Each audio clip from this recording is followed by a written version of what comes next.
nimeni on Olavi Salo ja yrityksen nimi on Toiminimi Olavi Salo.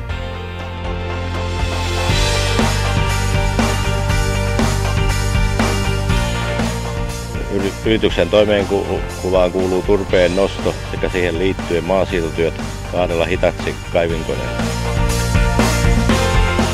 Käytössämme on tällä hetkellä CX-135 metsämalli Hitachi.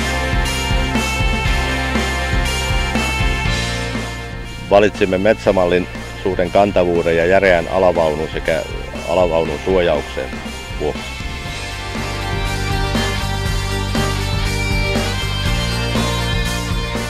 Valitsimme Hitachin sen lujuuden, huollon saatavuuden ja myöskin tuttujen myyjien takia.